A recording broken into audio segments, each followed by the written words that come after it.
Bonjour à tous et bienvenue dans ce Disneylogie HS. Comme vous le savez, j'ai un Tipeee et l'une des contreparties, c'est le fait de pouvoir me demander un film que je critique comme un Disneylogie. À savoir donc une note sur 20 pour les personnages, le scénario, la musique, l'animation si c'est un film d'animation et la mise en scène si c'est un film en live action, et un critère spécifique qui dépend du film. Et pour cette première notation, j'ai une question. Est-ce que vous aimez Pirates des Caraïbes ? Je ne sais pas si vous le savez, mais ce film vient d'une attraction des parcs Disney. Et ce n'est pas le seul. D'autres attractions ont inspiré des films. Et aujourd'hui, on va parler du Manoir Hanté et les 999 fantômes. Inspiré de The Haunted Mansion dans tous les parcs Disney, sauf en France où c'est The Phantom Manor. Oui, on a un nom spécial pour nous en France. Je sais pas pourquoi. Bref, commençons par le scénario. C'est l'histoire de Jim Evers de chez Evers & Evers, un agent immobilier qui, suite à un concours de circonstances, va arriver devant un manoir qui se dit qu'il peut vendre. Il va donc y aller avec sa femme et ses 2 enfants. Sauf que ce manoir, comme dit le titre, est hanté. Et donc il va devoir déjouer un peu les pièges du manoir pour pouvoir récupérer sa femme qui risque de mourir. C'est pas gay. Donc ça, c'est l'histoire de base. Mais ensuite, comment ça se déroule ? Ça se déroule bien. On a un enchaînement qui est assez logique, avec un début, un élément perturbateur, l'arrivée au manoir, des péripéties et une résolution.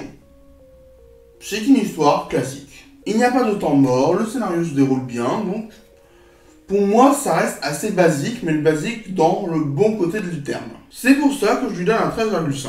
Parce que ce n'est pas transcendant, il n'y a rien qui nous surprend vraiment, mais ça reste très sympa à voir. Mais ce qui accompagne beaucoup le scénario, ce sont les personnages. Ce sont eux qui déroulent le scénario. Et donc on en a plusieurs. Tout d'abord, on va parler du personnage central, Jim Evers, interprété par Eddie Murphy. En 2003, il était très bankable, ça c'est sûr. Mais je trouve que l'humour qu'on fait souvent autour d'Eddie Murphy, ça ne va pas trop dans l'ambiance du film. On en parlera dans la mise en scène. Sinon, son personnage est vraiment sympathique et il y a des répliques qui me font rire. Mais voilà, l'humour global autour de son personnage, par moment, c'est moyen. Ensuite, on a sa femme Sarah qui est centrale à l'histoire, mais qui est un peu effacée. C'est dommage parce que ça pourrait être un très bon personnage, et je pense que si on refaisait le film, n'est-ce pas, elle pourrait avoir un rôle beaucoup plus proactif. Ensuite, on a les 2 enfants qui sont sympas à suivre. Ils ont chacun leur petite arc de personnage, donc ouais, ça passe.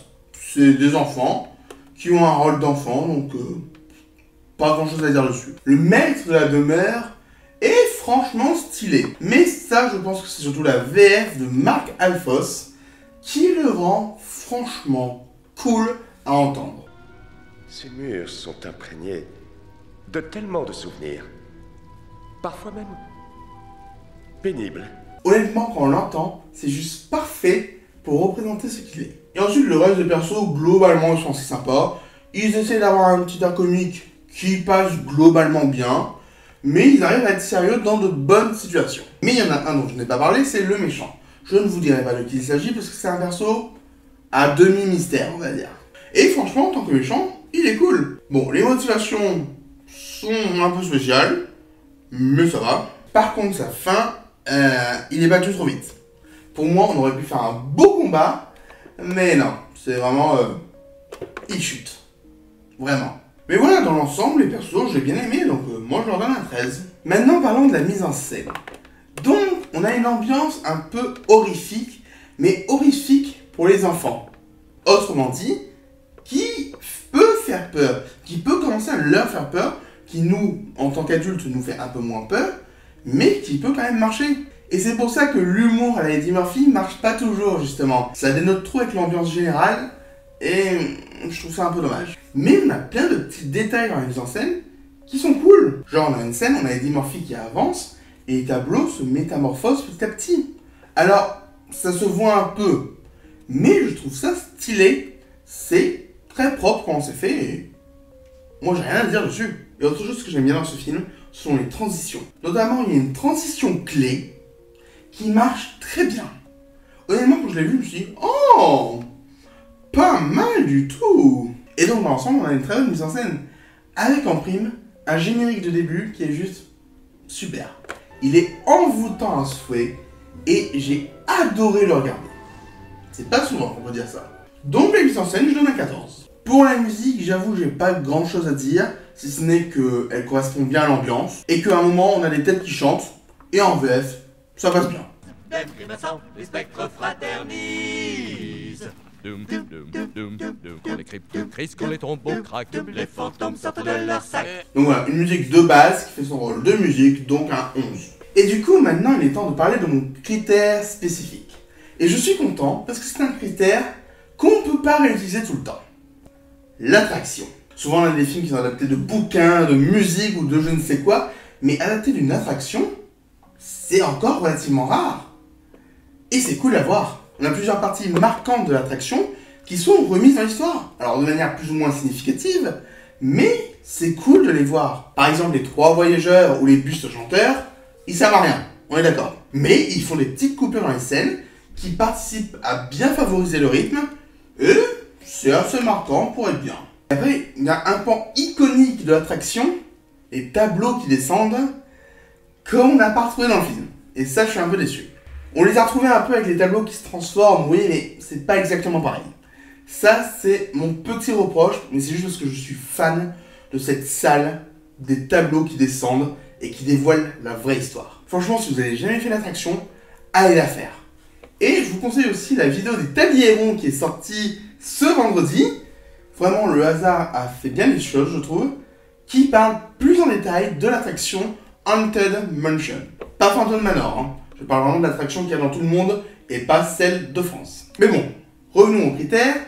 Globalement, on a des différences avec l'attraction, c'est sûr. Mais je trouve que ça respecte quand même les thèmes de l'attraction et ça reste une bonne expérience.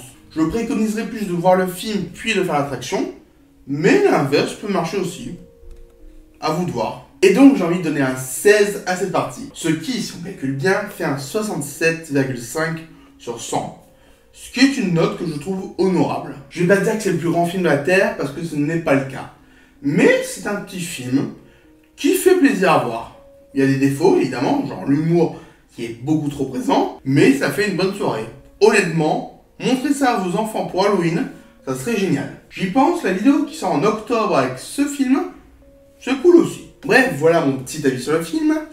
Et d'habitude, dans les Disneylogies, je fais un Disneylogie bonus. Est-ce qu'on ferait pas aussi un Disneylogie bonus HS? Bon, alors là, faire des théories, ça va être un peu compliqué par moment. Mais j'ai envie de vous donner quelques anecdotes sur ce film. Et pour moi, la première anecdote, c'est que le titre français est pourri. Le manoir hanté et les 999 fantômes. À aucun moment, on ne parle qu'il y a 999 âmes dans ce manoir. Pourquoi vous ne pouviez pas reprendre le titre de base, ou même si vous vouliez le franchiser, le manoir hanté? C'est cadeau. Ou le manoir aux fantômes, ça marche aussi. C'était trop générique pour vous? Pourquoi avoir mis ce titre?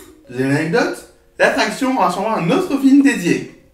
Ouais, Disney l'a annoncé, et je sais pas quoi en penser. Si je parle vite fait de Pirates des Caraïbes, j'ai adoré le premier, le deuxième était vraiment très cool, le troisième, c'était pas ma came, le quatrième, se laisser regarder, et le cinquième était horrible.